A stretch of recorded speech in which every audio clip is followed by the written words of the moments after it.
एक गांव में एक रघु नाम का किसान रहता। वो बहुत ही मेहनती और ईमानदार होता। रघु अपने बीवी के साथ एक घर में रहता और खेती करके घर का पालन पोषण करता। एक दिन रघु अपनी पत्नी से बोलता, पिछले साल हमने जितनी भी खेती करके फसल उगाया उससे हमारा जीवन वापन चला। इस बार की खेती तुम जानती ही हो उर्मिला, बिल्कुल भी नहीं हुई है। समझ नहीं आ रहा क्या करें। हाँ जी, खेती नहीं होने से मुझे भी बहुत चिंता हो रही है कि खाएंगे क्या और बाजार में बेचेंगे क्या। और हमने जो जमीन गिरवी में दी है, जब हमारी माँ बीमार थी, उस जमीन को कब्जा करने की धमकी वो बार बार दे रहा है। पता नहीं कैसे उसका कर्ज चुकेगा। हाँ उर्मिला, मुझे कैसे भी करके उसका कर्ज तोड़ना होगा, क्योंकि वो जमीन हमारी पुरखों की निशानी है। उसे हम ऐसे नहीं जाने दे सकते। ऊपर वाला जरूर हमारी मदद करेगा, मुझे उन पर पूरा यकीन है।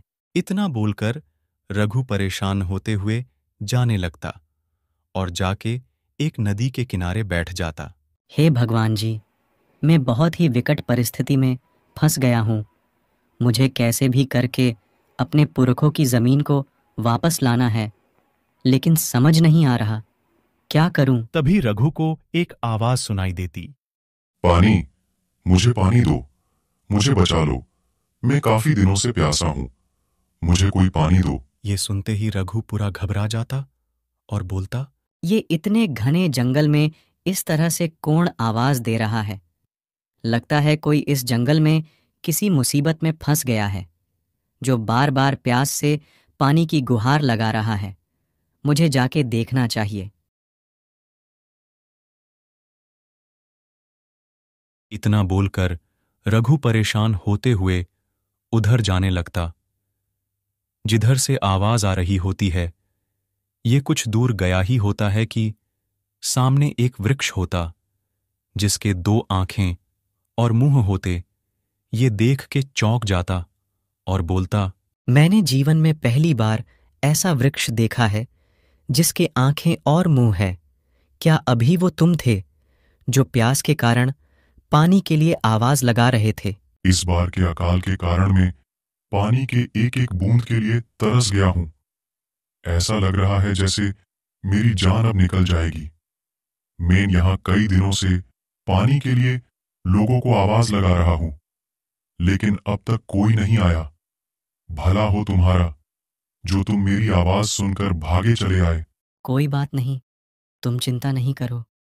मैं अभी तुम्हारे लिए पानी लेकर आता हूँ, जिससे तुम्हारी हरियाली लौट आए। इतना बोलकर रघु नदी की ओर पानी लाने के लिए जाने लगता। इस घने जंगल में बहुत ही मुश्किल से ये बाल्टी खोज कर लाया हूँ। इसी में नदी का पानी भर लेता हूँ और जाके उस वृक्ष की प्यास मिटा देता हूँ। इतना बोलकर रघु नदी का पानी भर के वृक्ष के पास पहुंच जाता। धन्यवाद रघु, तुम्हारे वजह से आज मेरी प्यास बुझी है। मैं तुम्हें कैसे शुक्रिया अदा करूं, मुझे समझ नहीं आता। शुक्रिया की कोई जरूरत नहीं है दोस्त, ये तो मेरा फर्ज था। मैं तुम्हें इसके बदले में कुछ देना चाहता हूँ, जिसके तुम हकदार हो। मेरी एक छोटी सी भेंट तुम स्वीकार करो। इसके इतना बोलते ही यहां पर ढेर सारे पैसे आ जाते, जिसे जैसे ही रघु देखता खुशी से पागल हो जाता। उसके बाद रघु इन पैसों से अपने जमीन का कर्ज उतारता और फिर अपने बीवी के साथ खुशी खुशी अपना जीवन जीने लगता।